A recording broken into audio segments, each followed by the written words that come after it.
personal responsibility and engaging in our own personal affairs rather than being externally controlled by the whims of whatever weekly thing seems to be popping off. So welcome, everybody.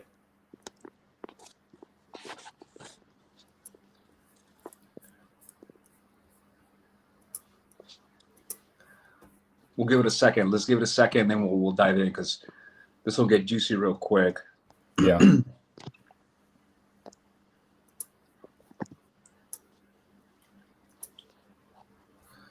Just trying to confirm.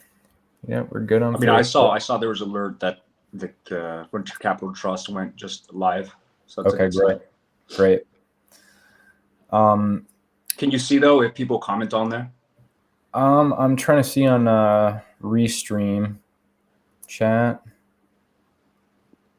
It says social comments will display there. I'm gonna pull it up on my phone though, just so that I can, because I think the Restream app tends to lag a little bit behind. You know, you were talking about how we've been kind of disincentivized to learn for ourselves and to engage in business and be resourceful. And it reminded me, I saw this meme earlier today that it was like a little political cartoon or whatever that says, why would you create a carbon tax? And it said, so that we can disincentivize people from using carbon. And then it said, well, why do you have taxes on business? And they said, so that we can, and it just stopped, because they don't want to admit that by taxing people like crazy, they're stifling actual business from getting done and people, taking and becoming more resourceful. Yeah, formulating and producing independent solutions. Yeah. That's one of the things that's so critical in this age, dude, because think about the way that our social media platforms are designed, the programming that grooms the attention span of the individual. And I was on a walk this morning with my wife, and we were talking about, the relation of how you've been programmed to make an assessment in the first 15 or 30 seconds, which shows the depth and the level of contemplation somebody has when someone says a word or a sentence. In reality, we should all be contemplating the basis of reality of every single thing that's being said to us. And that's a level of self-discrimination that's important. But for most individuals, because we're so susceptible to our environment and our environment evolving so technologically, it changes the way that law gets, facilitated.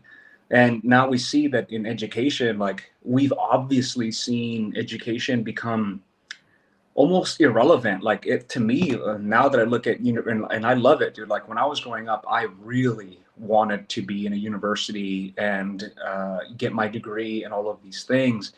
But then I quickly realized that didn't make any financial sense for me at the time. And then I quickly realized as well that there were other things that I can go into, like helping with my dad's contracting company and like doing trade work that was exponentially way more of a plus than, and like who determines that an 18-year-old can get a $250,000 loan for, who instituted these things, because they were on the basis that, you will formulate education and then be able to use that education in the real world. But what we're seeing is that it's not a model that's working anymore. And that's why we have online courses and people becoming ultra rich through gaming. Like that's out the door, and I think it's important to understand that, because now that we're seeing how quickly everything's changing with schooling institutions and stuff like that, because they have a major influence. Like these people that and I don't like to get political, but a lot of people that are very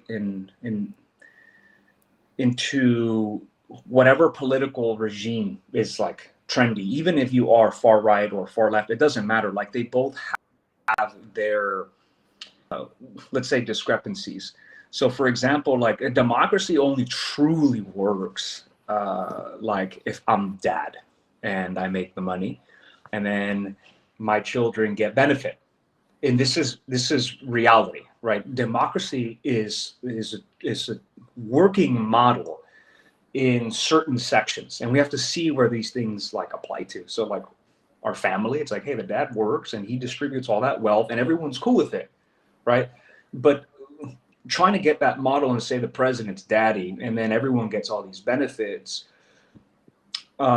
is against everything that like how the original America stood for, the actual United States. It's like, well, the reason to get away from that is that the crown isn't my dad and the queen isn't my mother, and that I have my own ability to incorporate, right, or not, or create corporations or create of a thing legally without the government being in the way. And what's pressing is too, and I don't want to make this too long, but what's pressing is that all these people that are coming from the traditional form of education, all this form of education ends up becoming, things that aren't based on reality. Because a lot of these people, like we've seen, are going to school, have doctorate degrees, and I watch Shark Tank all the time, and I see people pitching. They're like, "Oh, I'm from Harvard, MIT," and they have these business ideas, which is really just like a Go fundraiser for like something that's basically impossible, and then just rile up investors. And it's not really an applicable, realistic idea. And I'm just like, these guys are living in an alternate universe in where their conception of reality isn't based on experience, but just data points in their mind. And they've never actually simulated all the way through because their level of attention or contemplation, discrimination, all that isn't there. Reality hasn't hit them to be aware with that. And if you look at the nature of the programming, like it's always double speak. They're always telling you one thing that's in direct opposition to your own experience of life. Like with this new swimmer, that transgender quote unquote swimmer that the first place position from the actual like well-achieving female swimmer. Even the people that are criticizing it are saying, she didn't put her private parts away while she was in the locker room. Why are we double speaking? Why can't we speak like about reality? We're being conditioned to constantly disregard our direct experience of life and buy into something that we know in our heart isn't real. Yeah. There's by the way. Yeah, there's fundamental principles of experiential reality that are being dismissed by other people's fictional simulation of what they perceive to be reality. And what I'm finding out that in this world of education, like some people are so on the other side from me, in this dichotomy that now, those people have an excuse to basically be like, well, you don't get me. So, and then that's it. It's like, no. We're adults. You don't get to say you don't get me. Like, we speak English, we corroborate, we understand each other. We have to see where that line is. I'm willing to put in the education. I'm willing to call you whatever if you can explain to me that there isn't a logical or reasonable fallacy in what you're talking about. Yes. But this is when we start to see that people aren't willing to go that mile, and that really they have more of a self-motivated, narcissistic interest in the perception of reality rather than one that's communal and one that's searching out conversations to distinguish what's real and what isn't, and how people are experiencing it nowadays. Yes, yeah, I noticed that a lot.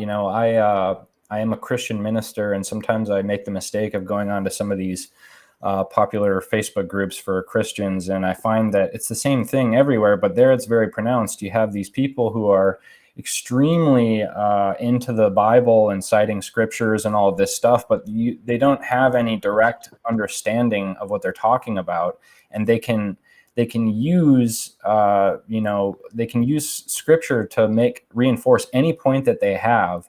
And it's, 99.9% of the time, it's the, churchianity, dogmatic interpretation of Christianity. And it's just, I see that everywhere where people don't really put their feet on the ground and say, this is what this word means. They get caught up in a whole web of complex concepts and ideas, but the very words that they're using to describe these complex ideas have essential meanings that they haven't bothered to figure out yet.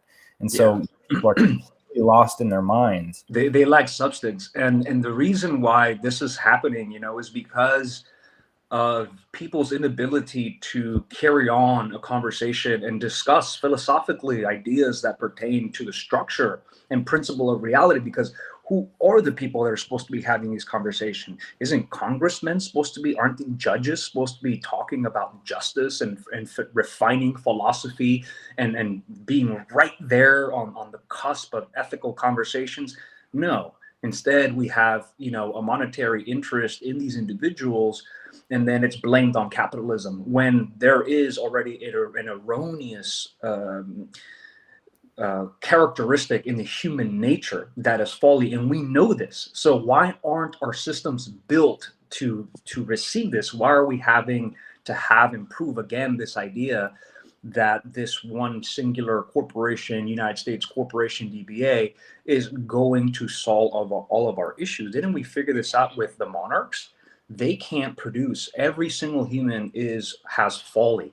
That's why this idea that Christ is the King of Kings is an actual truth, and it's a hierarchical spiritual truth, in that no man, because of his, let's say, erroneous capacity, his folly, his temptation towards material, these things fall. And in man, they don't get to have, let's say, that perfect spirit every single time. So the law should reflect these things that we know to be follies of nature, so that we can make the law more just. But people aren't willing to take the time to discuss these things, so it never really gets anywhere. And I just want to add, about the government, in defense of the government, because I don't like, also, like, it's toxic to also to think, and Sonny, I use this word, it's toxic to think that our government inherently isn't looking for justice, that our courtrooms aren't, and like, that's incorrect. Also, we live in a society of overgeneralization, oversimplification, and I despise it. I hate it, because it's not true. It shows how quickly someone's really to come into assumptions and implications, which is how the corporations and our foreign agencies got us in the first place. You're assumed to be a corporation. You're implied to be under their jurisdiction. It's these same forms of characters that we're spitting at each other, and we're not even looking at it. Mm-hmm. And so this thing becomes, a weapon that we get to use on our own selves without realizing the serious consequences of these things.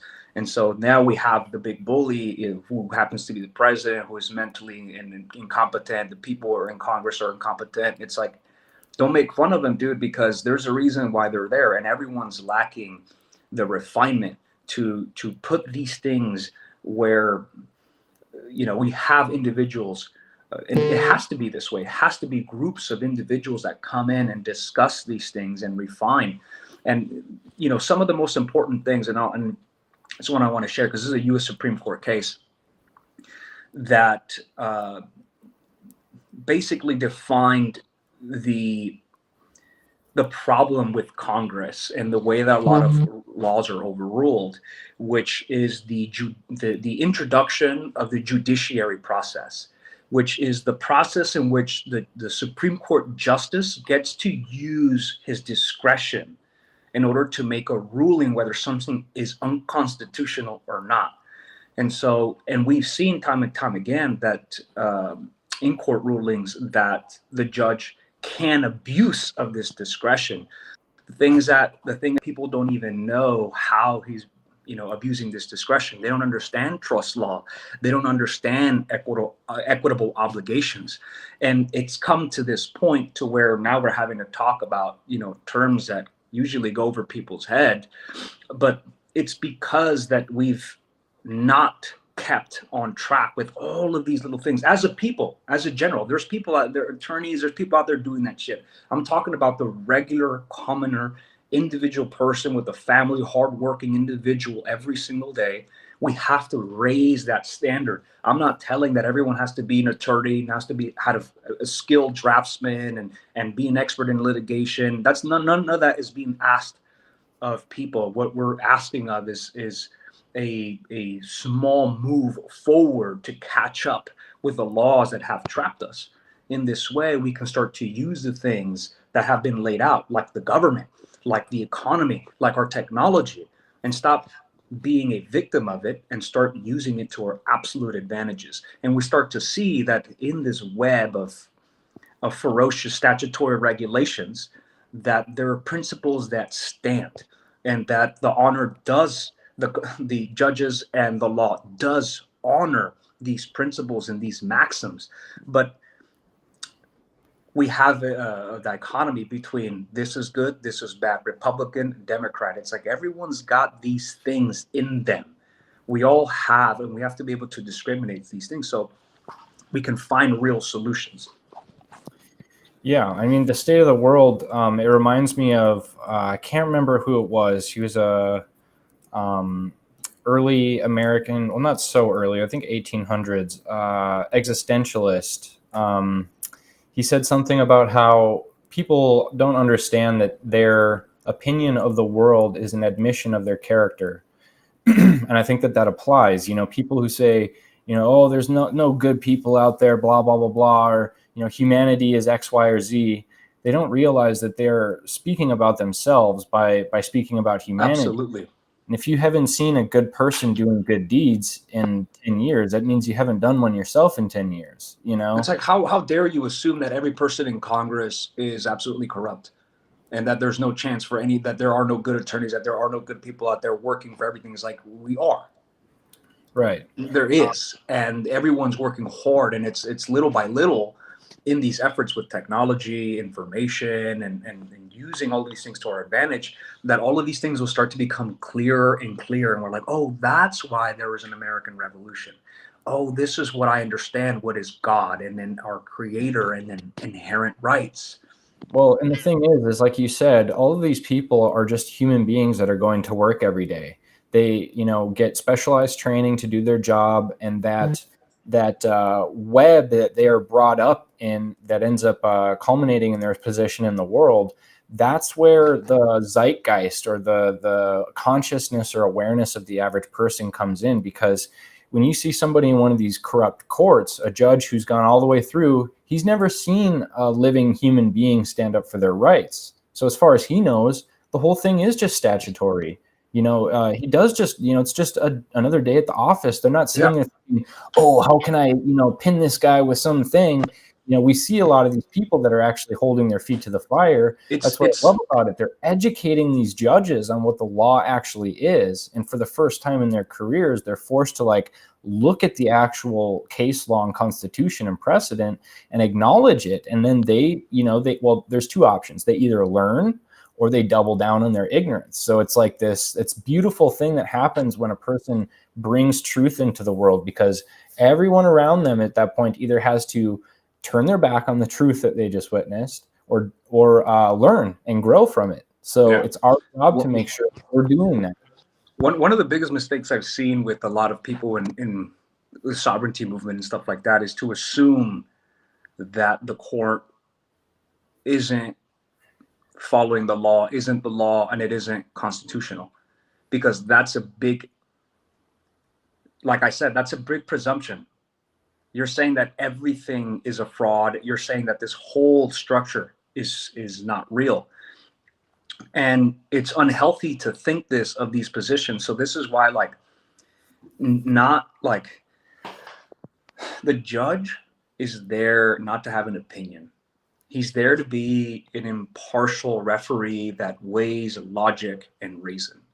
Your argument is supposed to provide a remedy, whether under common law or under equity. You're not there to educate the judge. You're not there to really tell him what to do, how the law is, but be able to craft an argument in such a way that you earn that logic and reason.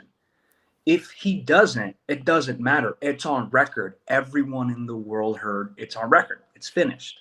But the whole idea is to be neutral about the approach and not have a predisposition to think of everything as dualistic.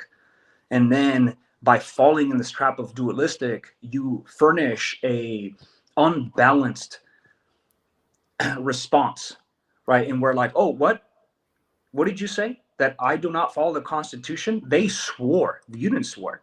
They swore, right? Are you saying contempt of court, going to jail? As simple as that. They can just do that, and then they can crush you like the cockroaches that people are. But the thing is, there has to be a way to be able to make it easy for them. And again, it's not like, because I understand people have this, especially with social media, just this very central view of themselves, which is like me against the world, and positive and negative. But don't assume things, don't imply things. Like, read the lines, understand what's going on, evaluate. When we help people go through our trust work, it's like we need to learn where you are on this chessboard. Don't just react, because there's shit in place already in the world. Then you have to know how to move in relation to that, relative to the congruent and existing systems that are. That's why we can't go rogue and be like, yeah, we're just like, oh, you're going to create new banks, you're going to create new government, you're going to create all this, you're going to create a new language and culture and numbers. No, this doesn't happen. This is all a product of everyone working together for years and years and years again.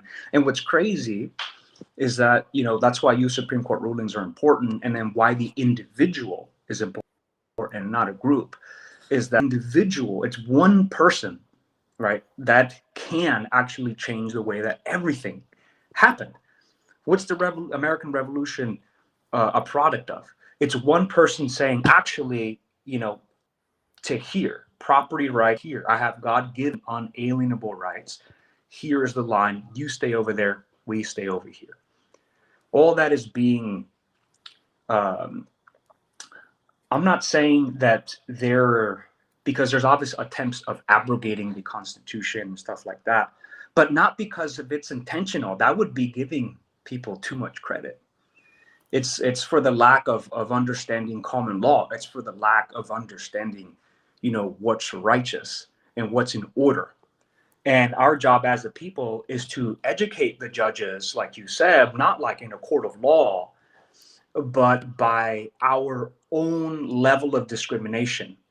Because really how conversation should be had is very much like how we have, especially when we have fellowships, that we need to speak how we speak with God, how we break down concepts, how we contemplate, how we question, not have a conversation like, this is my point, and then this is, where I'm going. It's like, dude, forget that.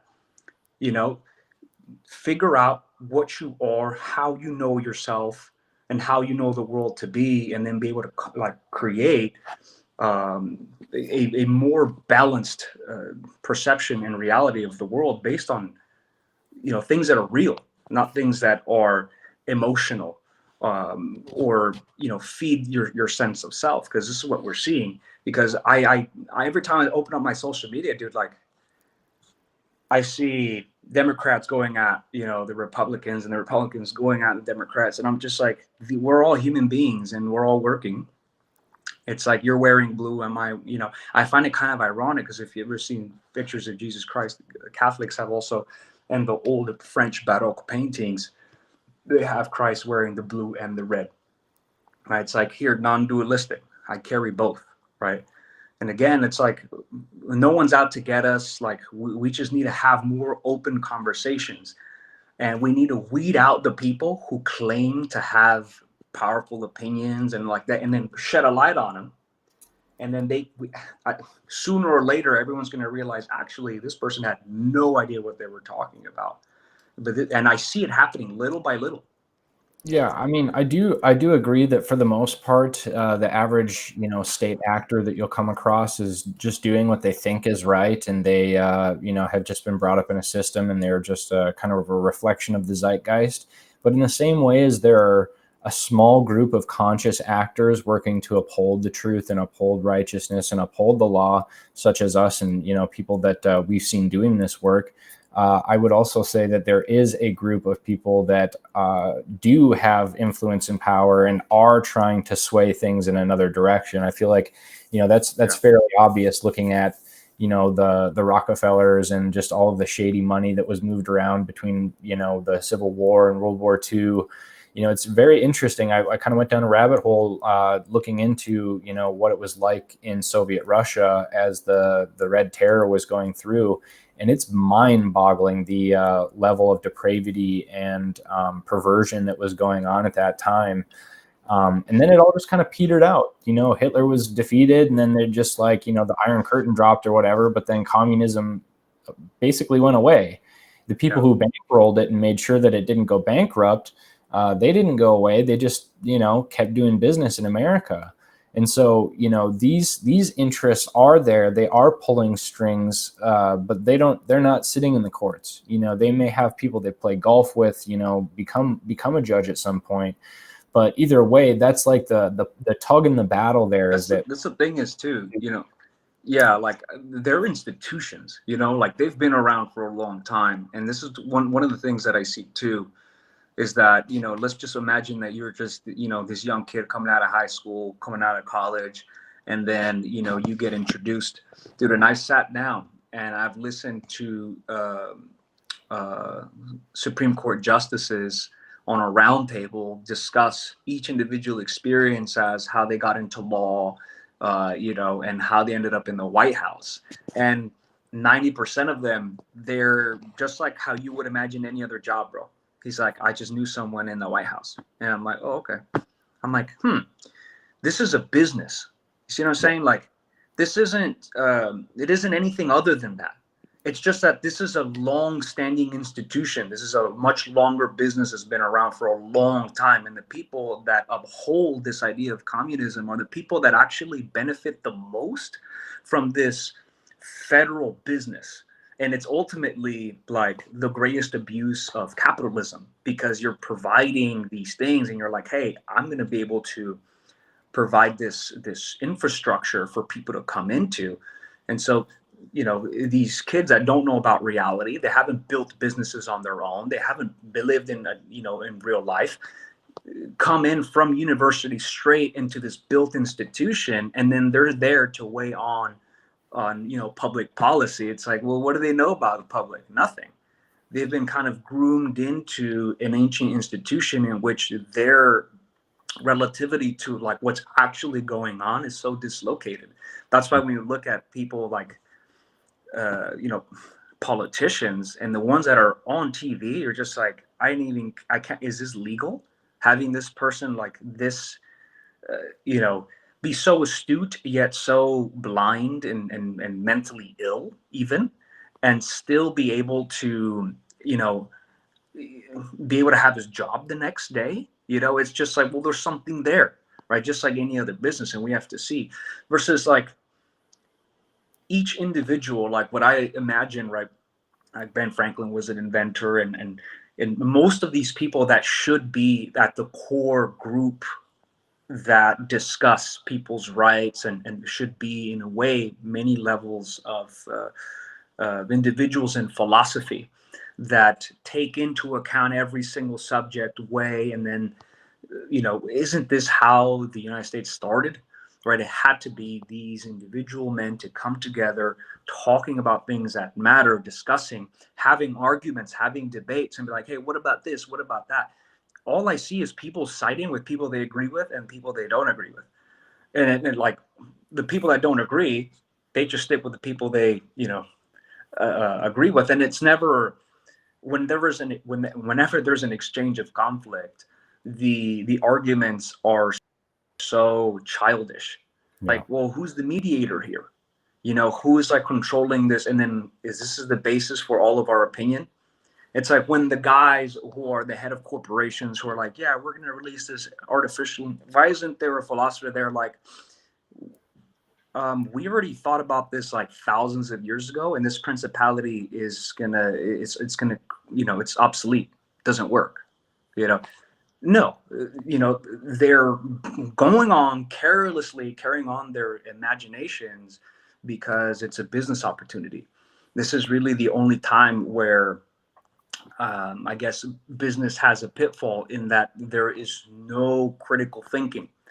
And education should be always about critical thinking and producing resolution. Like wherever there's a problem, you got to be there and problem solve on your own. this is one of the coolest things that I've ever known from like working in labor.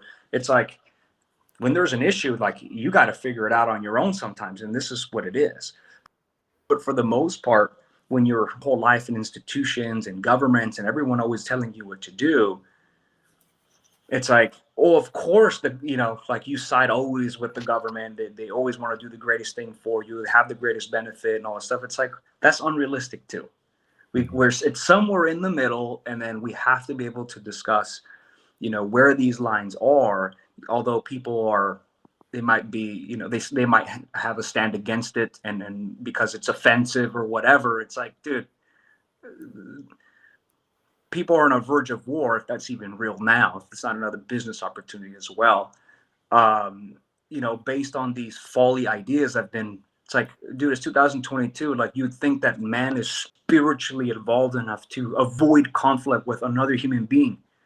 It's like we're over here talking that we're technologically advanced and we're fighting with bugs and shit and other human beings. Like, it makes no sense. Like, it's a contrarian move against what the forefathers of this country wanted. It's like the whole idea is to be able to furnish, right, and create an architecture of reality in which everyone can live independently and free. This is the only way. Other than that, it's like you're going to get this whole group thing. It's like you can't. That's division. By the definition of a group means that there's another group. Yeah, and that's where the trust work comes in, is that what we are doing with private trust is we are allowing each person to take their current state of affairs, take stock of them, and start to reorient themselves in the world through a container that they themselves have created that really protects them from the outside world. And it is essentially you being able to write your own constitution for your own sphere of influence. These are the terms that I agree with. These are the parties that I want to engage with. And that's the beautiful thing about what we're doing, is that legally we are going back to that constitutional way of doing things, where if you're a private party, you have full authority and autonomy over your situation. Here's how you codify that into essentially your own Declaration of Independence. And as far as all of the court cases and our own direct experience have shown, we end up being treated that way by the outside world. It is a silent revolution where you set up your container, and all of a sudden, everything that's within that container is now no longer contributing to the problem and is purely focused on you doing what you want to do in the world.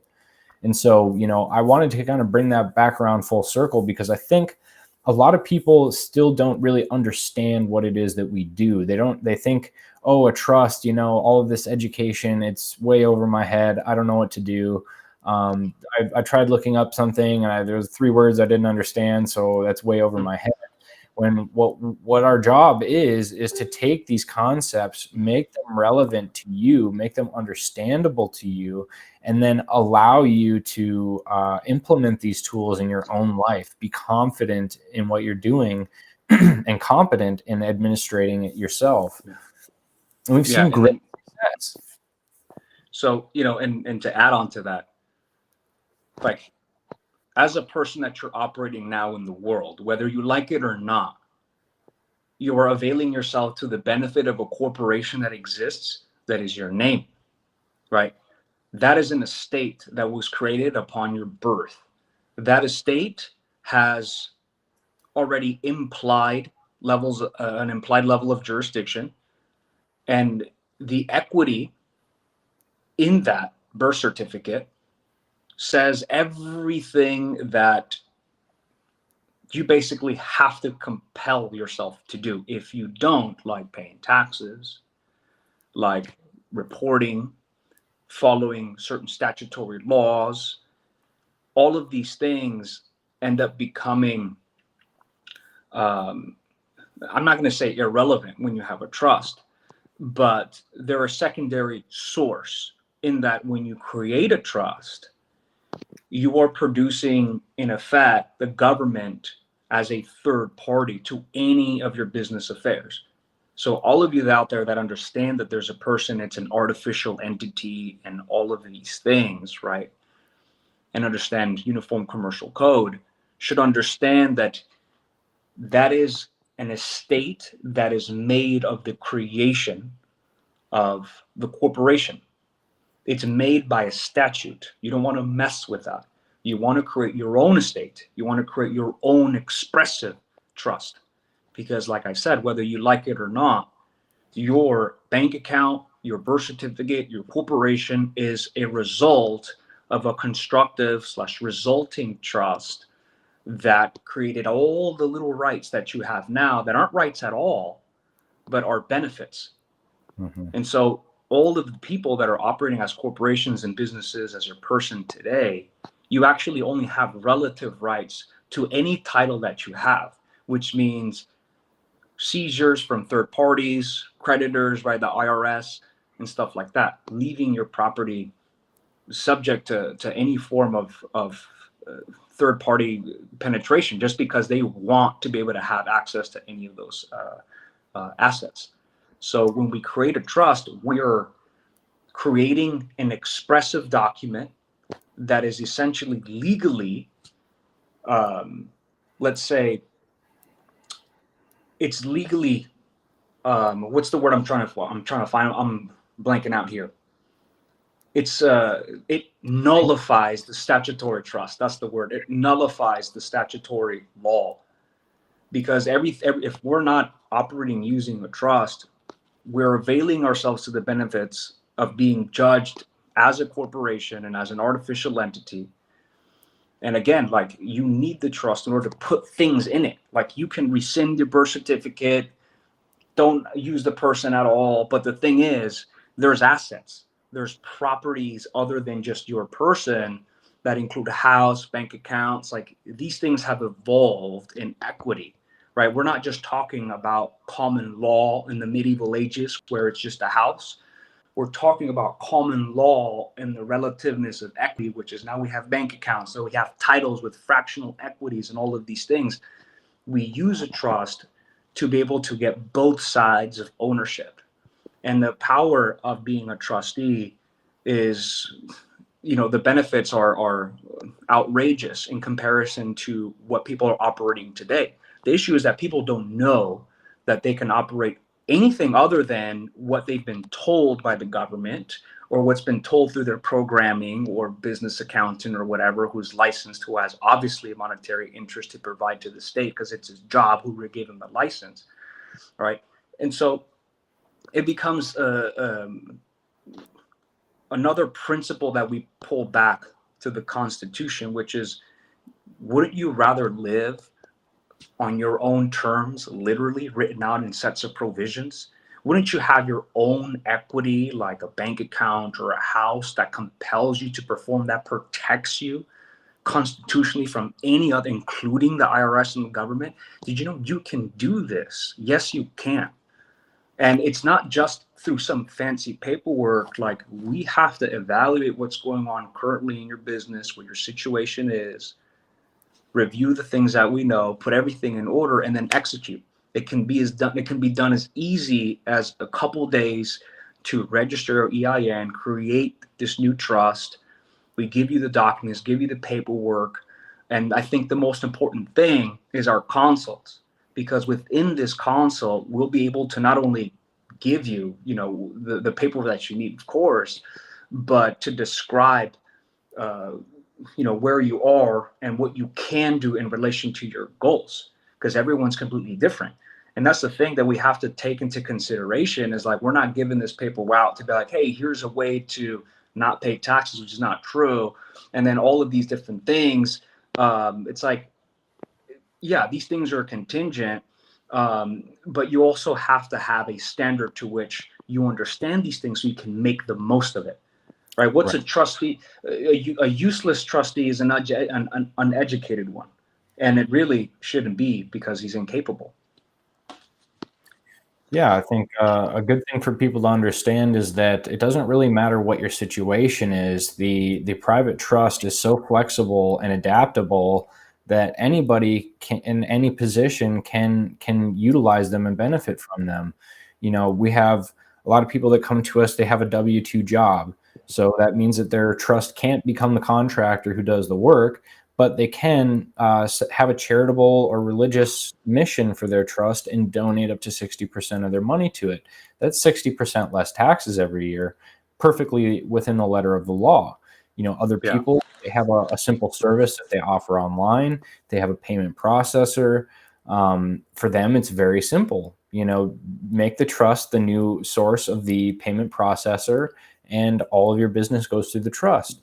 And it is by the nature of the trust contract, both the fact that it is a separate and unique party to any sort of other implied contract like the IRC, and the fact that it is in service to a beneficiary, that allows it to have these tax benefits. So like, it's not magic paperwork. It's not just like, oh, sovereignty, we're going to do, no more taxes. It's like that there are tax benefits to operating a trust, but they all need to be balanced within consideration of every other thing that you have It's going on. And that's it's like the thing that it's like the thing that we mentioned. It's like oversimplification. It's like, that's not true. It's like you still go to the gas station, go to the gas station and still pay a tax there. There's sales tax. There's many different forms of taxes. And so we have to always get into, hey, like, what's the root of the issue? And like we said, like, the biggest problem is that people don't want to take the time to discriminate. So therefore they leave it to the attorney to figure all this shit out. And then, the attorney is going to do what's in his best interest for your estate, so you can get a piece of the pie. And so, the trust essentially is you're creating a private legal state citizen, and we don't market it this way, but this is essentially what we're doing. You're creating another citizen through the state, through your conveyance of those rights. And so now you have this legal entity, but the trust has the ability to contract universally. It can do many things, including issuing shares and certificates. And once you realize the capacity to which what a trust can do, then you realize that it's in your interest to inquire upon or write, to your best of your legal talents, the appropriate language to set in this document to compel things to your standards, to what you say, rather than to be left interpretation by the law that is really just ambiguous. Mm-hmm. Yeah, and so, during this time, it seems like we are all being compelled to look at things that are outside of ourselves and honestly outside of our control. It's pretty obvious to me that for the most part, the corporate federal government doesn't respond to us. And so we've been kind of trying to encourage people to look at what is on their heart to bring into the world, whether you offer some kind of spiritual coaching or service, or you do some sort of literal constructive work like construction. Figure out what you would do to serve others if you had 30% more money, up to 30% more money, and begin to think about how you can work on developing community. The hot word of the day is parallel society, parallel economy, because we're playing a losing game by trying to, you're not going to get into business against Ingalls. You're not going to get it into business against Walmart. You're not going to cut into their profits with competition. So what you can do is have your own locally sourced manufacturing network where American-made businesses help each other to disperse resources among each other, or local organic food delivery where people can eat organic food all grown from local farms, and some sort of a private membership agreement. That way, adding the private trust to it adds that layer of separation from the state. It makes it private. The private membership association means that it's not a public commerce. It's not a public access business. So it's not subject to these ridiculous mandates that are given to us by the state. And then over time, we will just make this system irrelevant. By having everything that we need and by doing everything private, we will be protected legally and financially.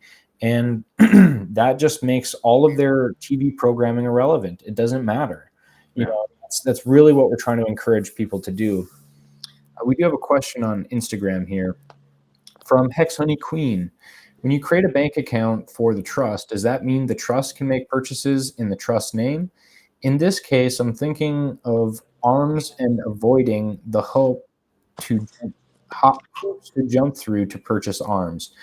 Yeah, so the trust, you'll get a debit card for it, and you can use those to purchase any asset that you want, including firearms or whatever you would like. And the property itself can be placed within the trust as property of the trust. As the trustee, all you're trying to do is you're trying to build up the value of that trust, right? You want it to grow in revenue so that it can eventually serve its beneficiaries, who you can name and are private. It can be a family member, it can be whatever you want. And so there's really no restrictions on what you can buy with trust resources. As the trustee, you are the king of the castle. You get to write the laws of the trust. You get to make all of the decisions for the trust. And it adds a layer of protection, because if you write out a Schedule A list of assets that says all of these firearms belong to this trust, if the IRS freaks out in a couple of years and says, everybody owes us 95% taxes, and if you can't pay, we're going to seize what you have, you don't own those firearms. They can't be seized as a part of a claim against your person because of that separation of liability. Nice. One of the things that I wanted to say about benefit, because it's in reference to what you said about think about your service. And this is so crucial. It's overlooked, but isn't this like our life objective, right? Is to figure out our value and be able to service it in a very unique way, right? That is balanced. It's good karma, right? It's like, you have to. And just so that everyone, if they don't know, right, the government is a benefit. How were they created? They were created out of a benefit. It's trust that allows for the government to give you benefit, right? So in this case, what we're talking in respects to jurisdiction is who can prove trust.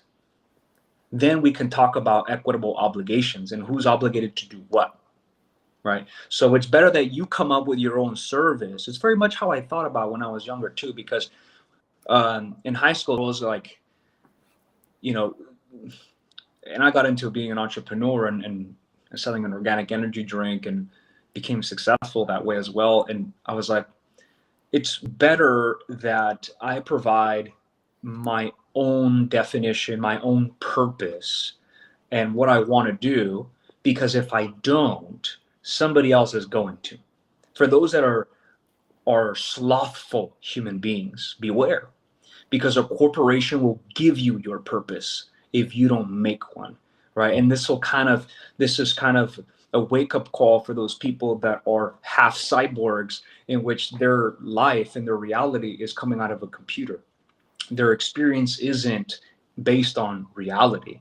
And so think about, your service and what you want to put out in the world, because this is essentially what your entire life is. Like, in my opinion, our body is an entire tax to God. Like, this is all borrowed.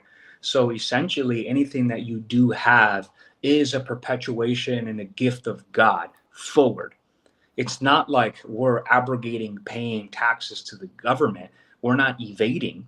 We are lawfully in creating a lawful way to have tax avoidance, so that that benefit that is essential to the country is not giving to bureaucrats in the private, custody of their own legislative laws, but to have it upon the people of the United States to be able to use that money for a much greater benefit.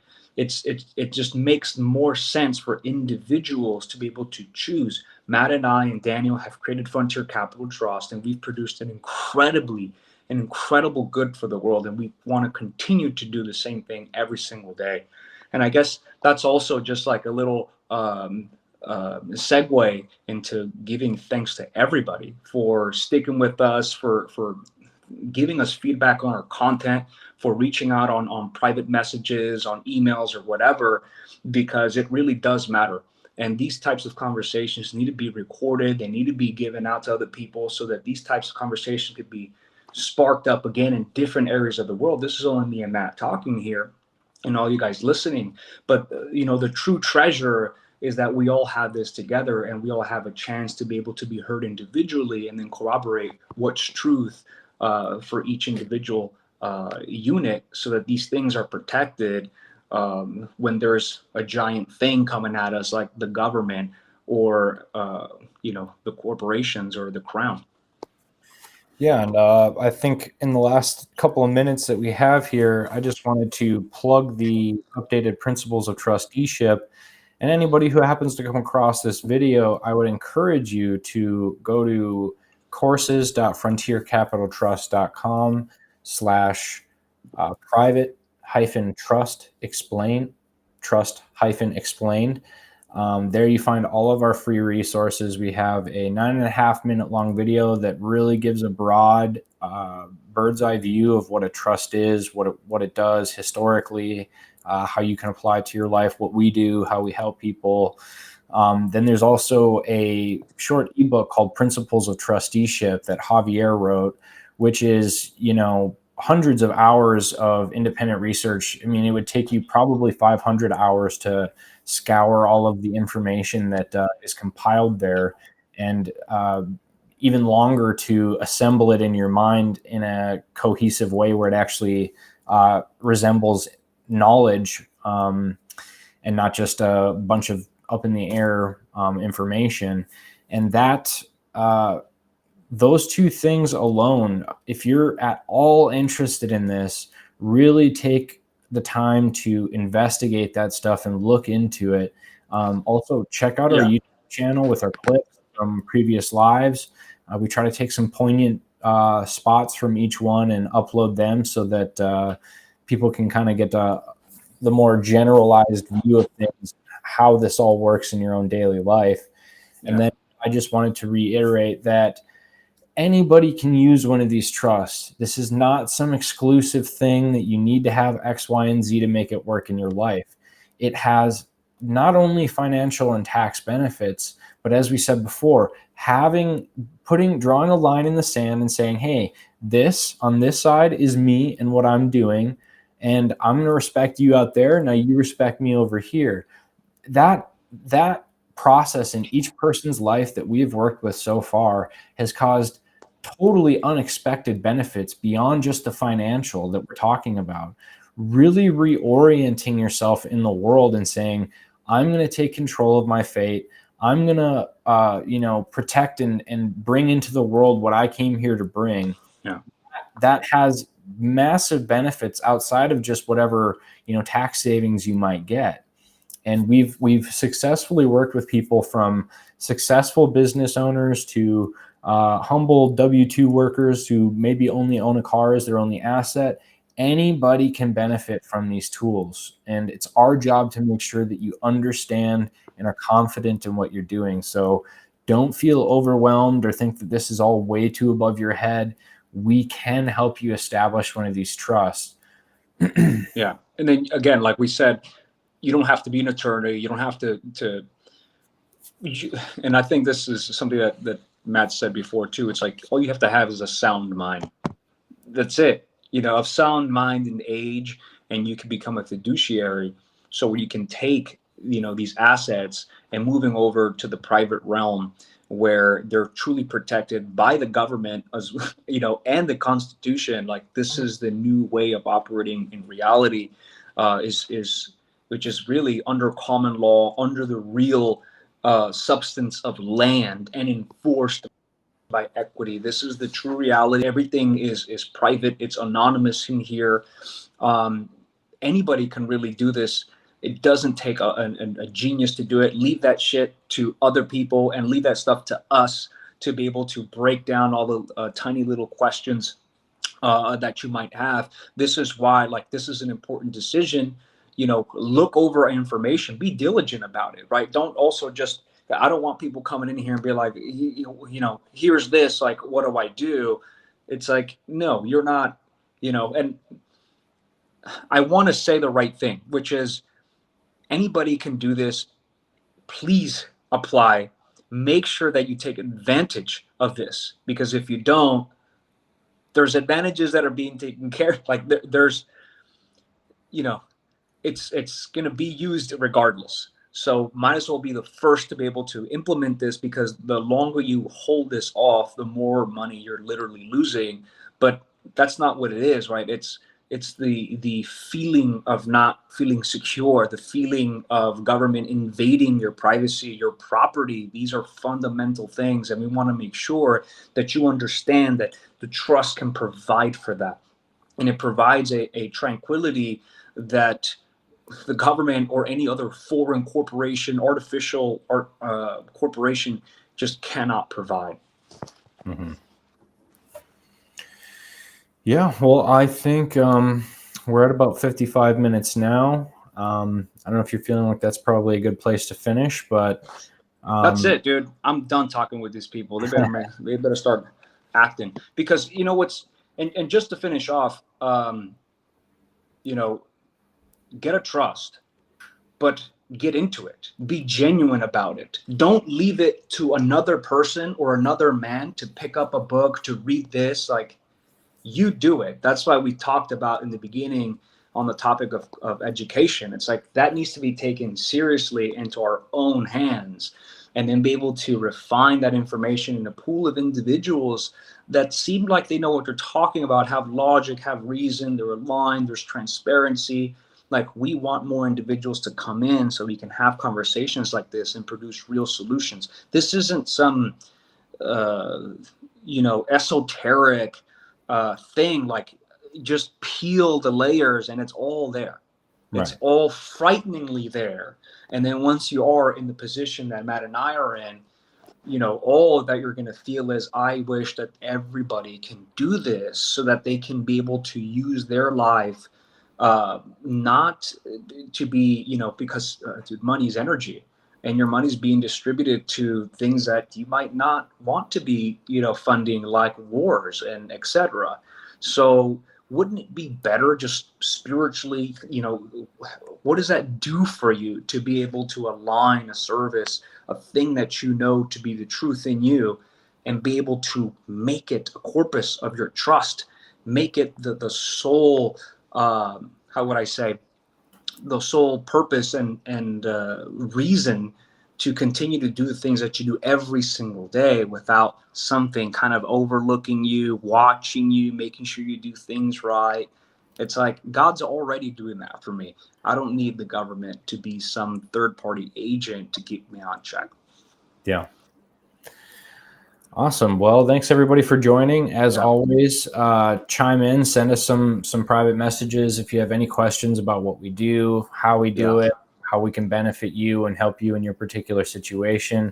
We have a ton of free resources. You can find the links in our bio and on all of our social media pages. So check them out.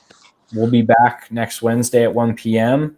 And I think maybe this week we'll try to prime you guys and get you some homework assignments to bring into the next live Q&A. Because and then also just quickly, we are doing podcast episodes. So if any of you have questions or something that you guys feel is like a pressing topic to talk about in any of our podcasts, leave a comment. Like, let us know. We're open to suggestions, because we're willing to talk about whatever. Like, we get on a roll, and it's something that's very, very useful. Yeah. Awesome. Well, thank you for joining me, Javier. Yeah, man. Likewise. I'll see you later.